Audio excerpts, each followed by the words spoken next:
With Charles Davis, as always, I'm Brandon Gaudin. Charles, you talk about storylines in this one. I think it begins and ends with our two quarterbacks, certainly two of the best in the business. And nowadays, I don't think you can get by for long periods of time without a top-flight quarterback. The way the game is played, with all the responsibility he has and how the game flows through him, if he's not on the top of his game, your team's not going to benefit at all. Here's the punter now, Pat McAfee, to get this one started.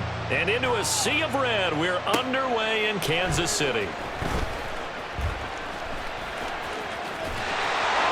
And some good special teams coverage as they bring him down just outside of the 15.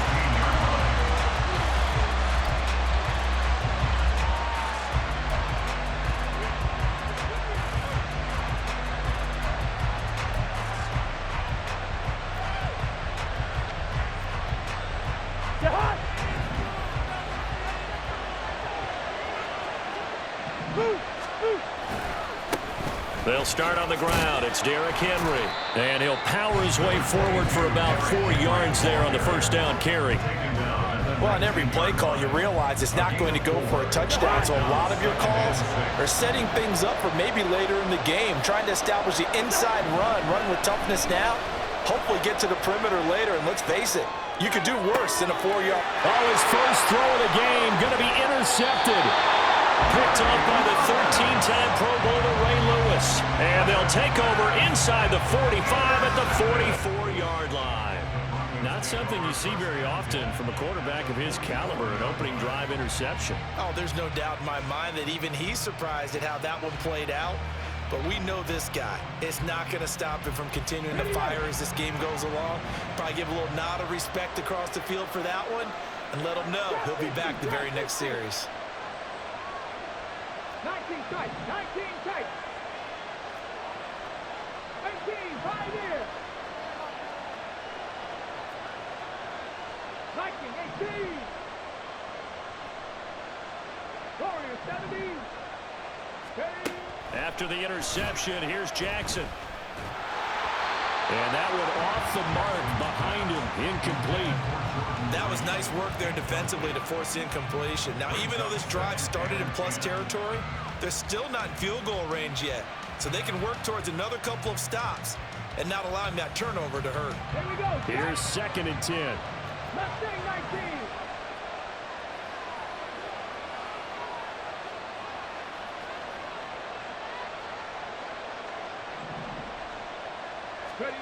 To throw is Jackson. And this one is going to be off the mark, too far out in front. Tough series for the passing game. Things just aren't clicking. Hoping they can come through on this play and get this series back on track with a completion for enough yardage for a first down. Now they face a 3rd and 10 after back-to-back incompletions. Now Jackson. This short pass into the hands of Njoku. And he stopped up short of the first as they tackle him down at about the 36. So they'll get 8 out of that completion. And that's going to bring up a 4th down. I thought maybe when he caught it, he'd have a good chance of getting that first down. But that's a nice job of holding him up and preventing him from getting to the sticks.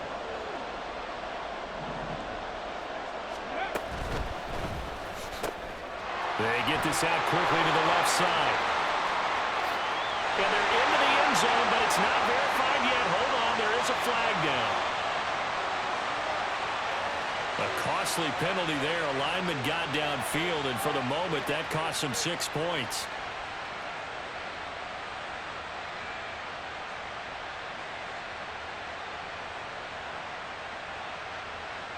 So it looks like the offense isn't going anywhere.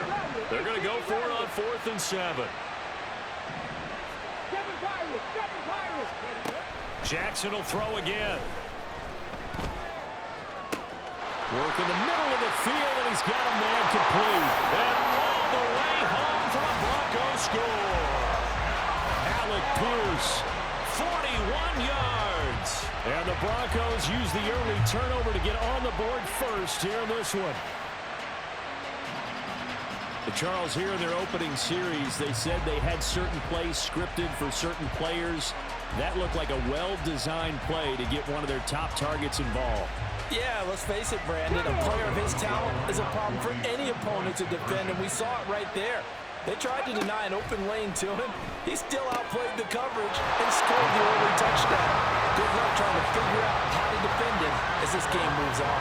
And around the goal line, especially on two-point tries, sometimes the QB's best friend is that big target, the tight end. I love how you described it because you know he's going to have some length and some catch radius as well as a big body to keep people away from the football.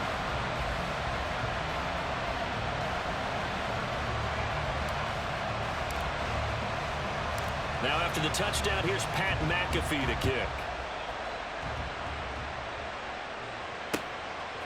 From a yard or two deep, here comes a return. And in hindsight, probably should have taken a knee as he only gets this out to the 16-yard line.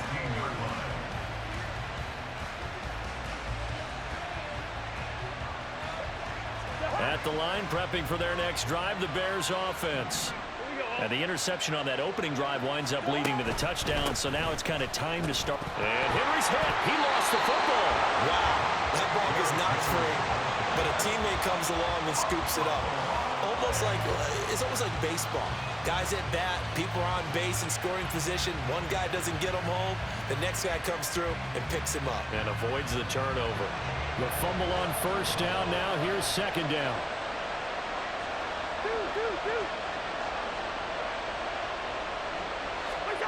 Now Cousins. He'll be brought down by the Broncos. It's a sack. Micah Parsons from that outside linebacker spot gets in there. It's a loss of 9.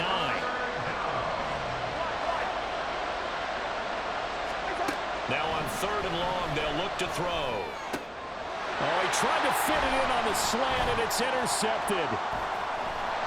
And they're going to be set up in the red zone right around the 17-yard line. And they'll take possession.